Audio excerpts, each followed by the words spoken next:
Bismillahirrahmanirrahim. In the name of Allah, the gracious, ever merciful. All distinguished guests, Assalamu alaikum wa rahmatullahi wa barakatuhu. Peace and blessing of Allah be upon you all. First of all, I would like to take this opportunity to express my heartfelt gratitude and thanks to all of our guests who have taken the time to join us here today. Your attendance is noteworthy and commendable, given that you are attending a religious community's function at a time when interest in religion is on the decline in much of the world.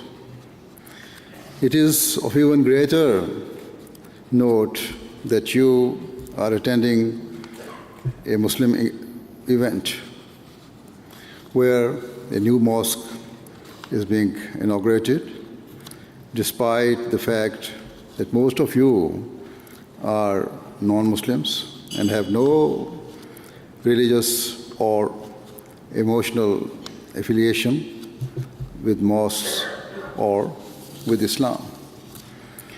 Indeed, we are all well aware that, regrettably, we live in a time where many people hold reservations and even fears about Islam and about Muslims. In light of all of this, undoubtedly, your attendance is praiseworthy and obliges me to profess my deepest gratitude to all of you. Moreover, I should clarify that my thanks is not offered as a mere courtesy. Rather, it is a religious duty placed on me by Islam. As the Prophet of Islam, the Holy Prophet Muhammad, peace and blessing of Allah be upon him, taught that a person who fails to express his appreciation to other people cannot be grateful to God Almighty. Hence, I consider it my religious obligation to express my sincere gratitude to all of you. Moving on, I anticipate that you will have joined us today in the hope of learning more about Islam and to find out the reasons why we have built this mosque. Certainly, given the fact that many people have misgivings about Islam due to what they have seen in the media, such curiosity and interest is natural. Indeed, due to the climate in which we are living, if you harbor any fears or concerns about the mosque, it is quite understandable. Undoubtedly, in much of the world, there is now an increasingly prevalent view that Muslims are to be feared. As a collective, Muslims have been branded as troublemakers who seek to divide society and desire to shatter the fabric of social cohesion and peace. Muslims are seen as people who are neither able to live together in peace, and nor are they able to live peacefully with others. Further, the construction of a mosque is something that evokes even greater fear and anxiety amongst many non-Muslims. Many people fear that a mosque will provide Muslims with a center to isolate themselves from the rest of society and to undermine the peace and well-being of the local town or city or even of the nation itself. I have personally seen that such fears do exist amongst many people in the non-Muslim world, and regrettably, such angst and suspicion of Islam and its followers continue to rise. Nevertheless, the truth is and will always remain that Islam is completely opposed to all forms of extremism, terrorism, or violence. It condemns in the strongest possible terms any attempts to violate freedom of belief and freedom of conscience. Under no circumstances does Islam permit coercion or force in the matter of religion. Rather, Islam teaches that religion is a matter of the heart, that is written in the Holy Quran. Thus, I firmly believe that the widespread and common perception of Islam amongst non-Muslims are actually misconceptions. In terms of any mosque, it is vital to look at its true objectives according to the teaching of Islam. What do Muslims intend when they build mosques? A true Muslim, I should say. If a person judicially assesses the objectives of a mosque and the reasons why they are considered to be sacred places to Muslims, they will soon realize that true mosques are not there to be feared.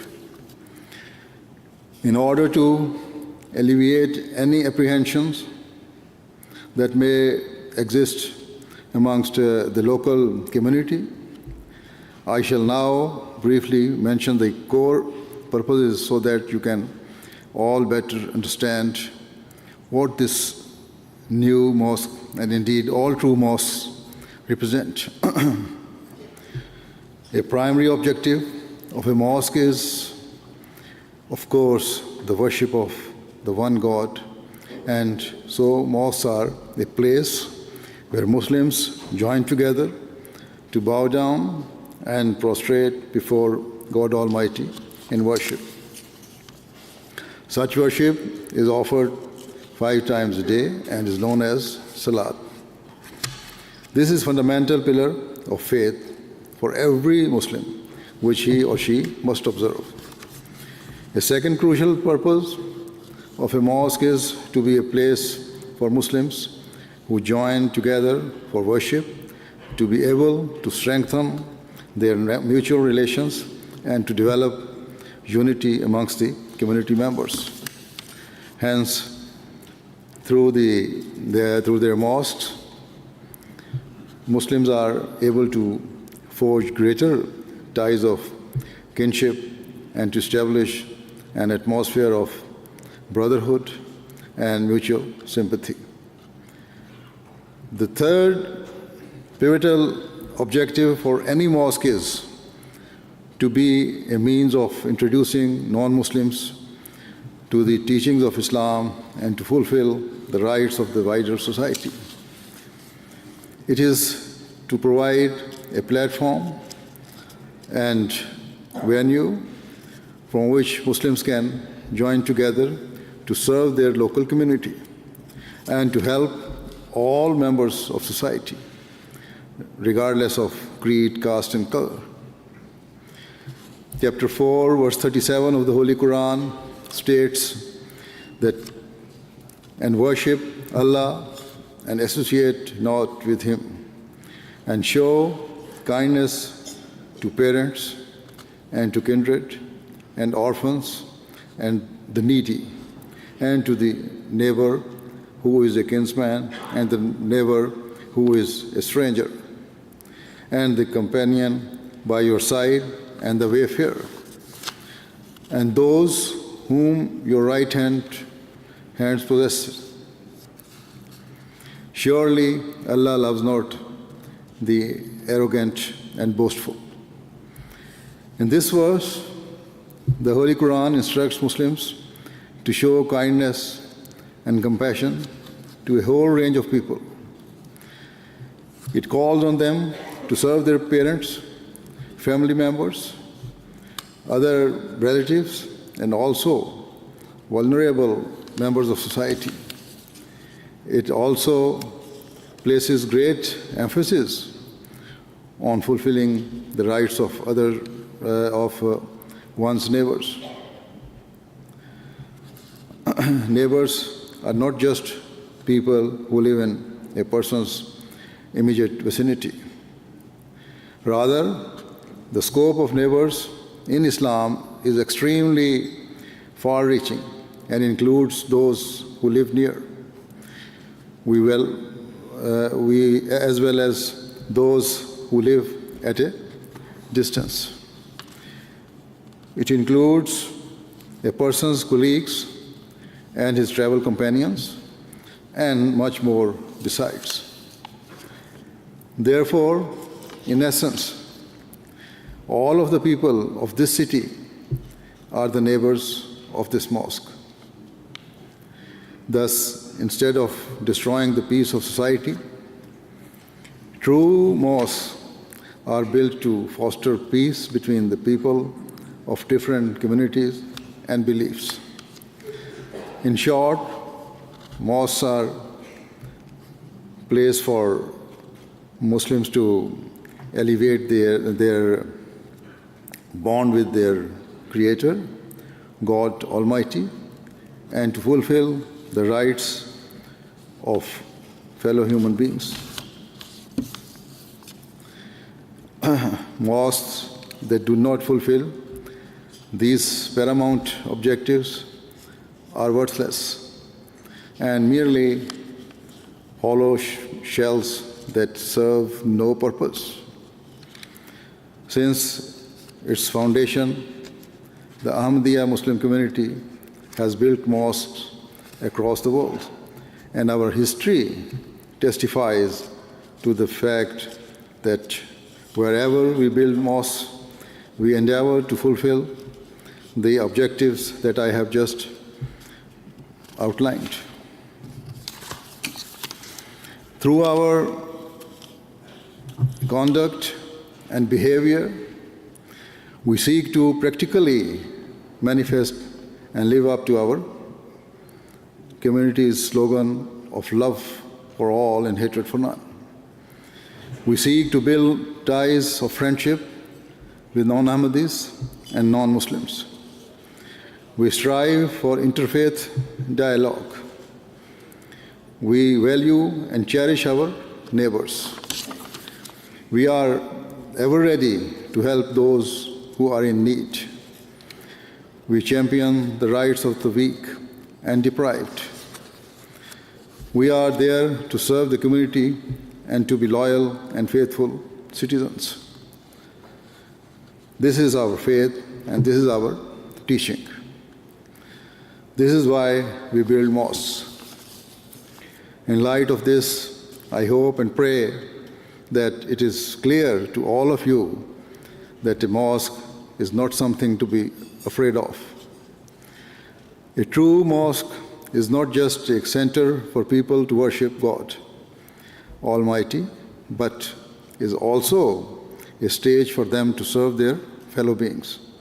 Chapter 107 verses 5 to 7 of the Holy Quran state, "So woe to those who pray but are unmindful of their prayers. They only like to be seen of men." These verses categorically declare that the prayers of those people who worship God but who fail to discharge the rights owed to His creation will be rejected.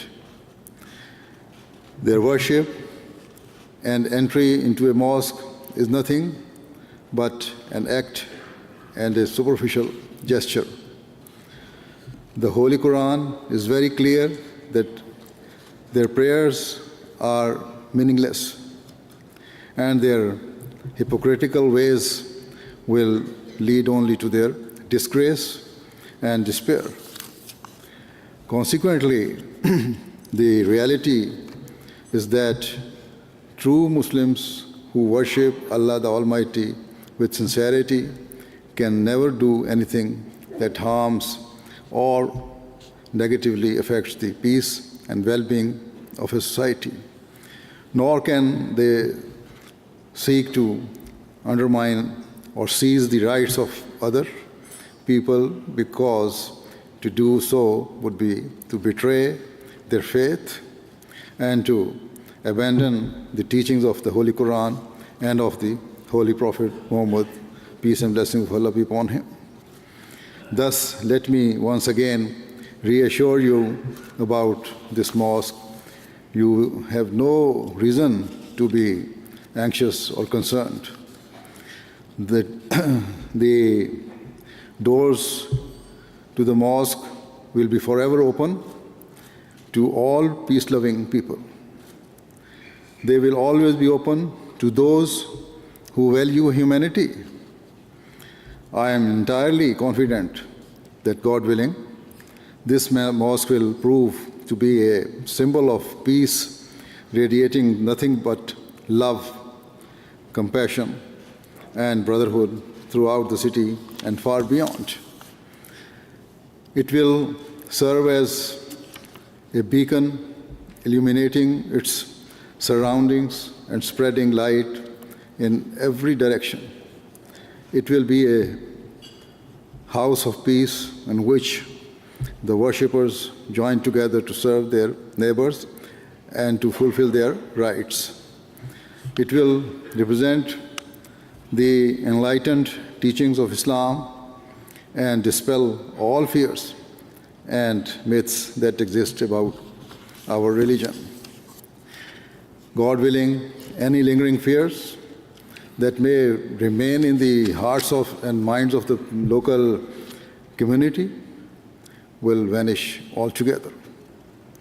When they see this mosque or meet the people who worship here, they will soon realize that there is no need for any apprehension or trepidation.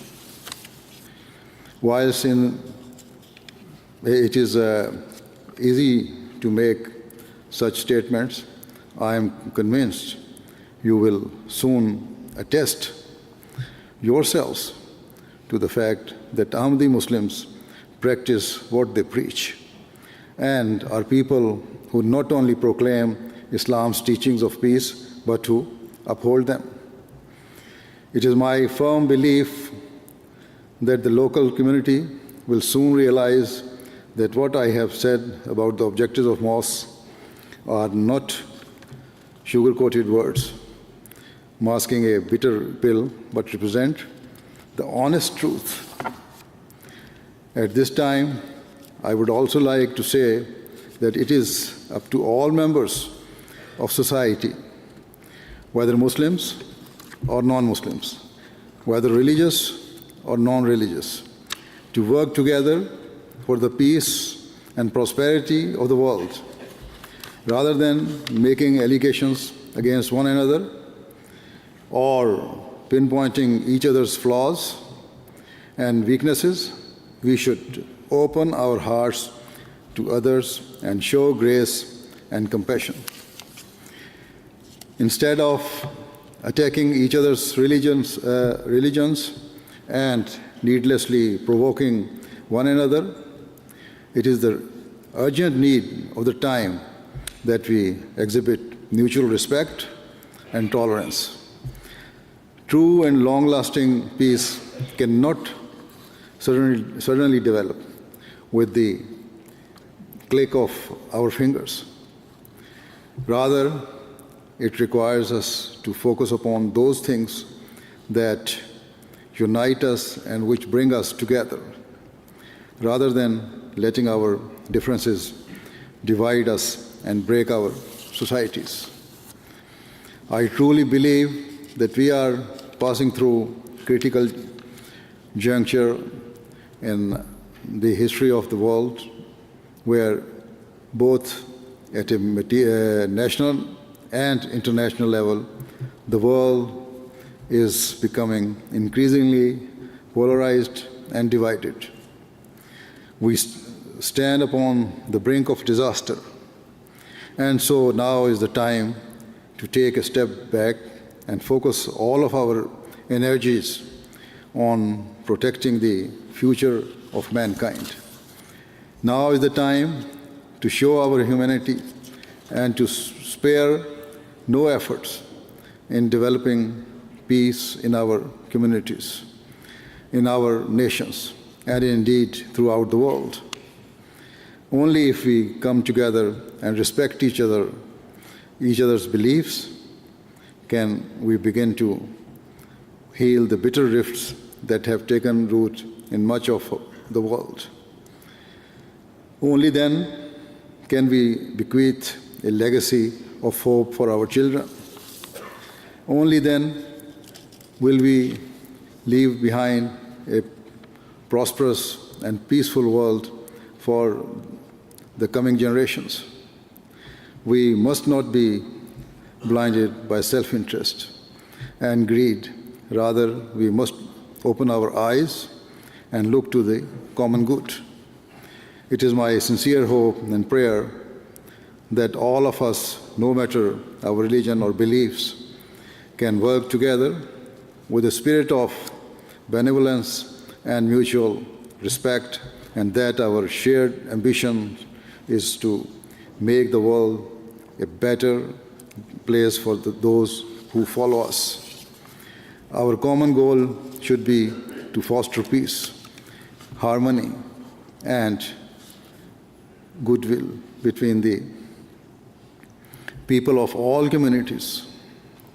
And we should constantly aspire to and strive to leave behind a peaceful world for our children, in which people are able to live side by side, irrespective of differences of race, religion, or belief. May Allah the Almighty enable us to all work together for the betterment of mankind. Amen. At the end, I would like to thank you again for joining us. May Allah the Almighty bless all of you. Thank you very much.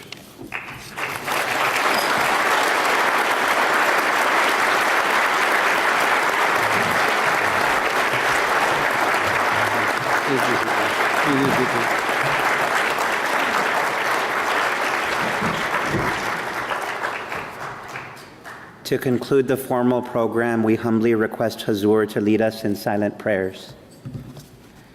The silent prayer.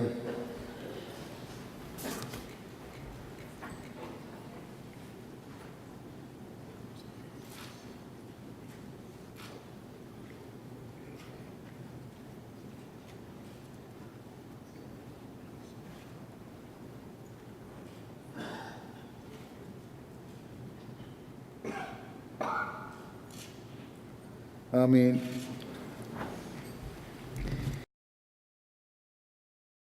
It was a real honor to meet with His Holiness. His message of hope, of peace, of love is so desperately needed here in America and around the world. And he spent time out of his schedule to come here to our city and our state. We are deeply honored. Him bringing that here to the community in Baltimore, which has its bright spots, but it also has its trouble spots. And a lot of people could benefit holistically, even if they weren't from the Muslim faith, to latch on to something like that. I was incredibly inspired because he reminded us that it's about love for all and hatred for no one. And at the end of the day, it's about love, compassion, justice, and that's what we need, especially in the city of Baltimore. So I was incredibly inspired and in awe that his presence was here, and it was very, very much timely. Well, I think we need leaders that are willing to step up and bridge the gap between people who sometimes don't always understand, especially minorities in this nation. And there needs to be more dialogue, honest dialogue, and people that can do it peacefully and respect everyone while doing it. Well, I was very much impressed with his speech. Being a Roman Catholic, he also reminded me very much of our Holy Father, who has the same basic message of peace among all humankind. I'm a Hindu, but I'm here, and I think that's what it needs to be. We all need to be together, and that's the message. That what I got is that we are all humans, and we can all work together for the peace. It's important for people of other faiths and other cultures to have an understanding of Islam, and for people to actually take the lead in that, which is what His Holiness was here for, and all you guys organizing these events is very important for the community. So I was, I felt educated and open just to hear about the message and the inclusiveness, and I'm happy for you guys with this brand new, beautiful mosque. We're a Catholic school and founded by the Jesuits, and one of the things that we always talk about, that we emphasize, is the importance and the value of interreligious dialogue and listening and understanding others. And His Holiness's emphasis on peace and care and love and compassion and unity is something that we try to instill in our students all the time. I think that's the key to creating a more civilized and peaceful world. The mantra or motto, love for all, hatred for none, is something that we all as human beings can embrace. So I think his message was very timely, especially in the midst of a lot of political rhetoric, a very inflammatory rhetoric, especially that's been directed to Muslims. It's refreshing to hear a man of his stature come and deliver a sensible, reasonable, pragmatic message such as himself.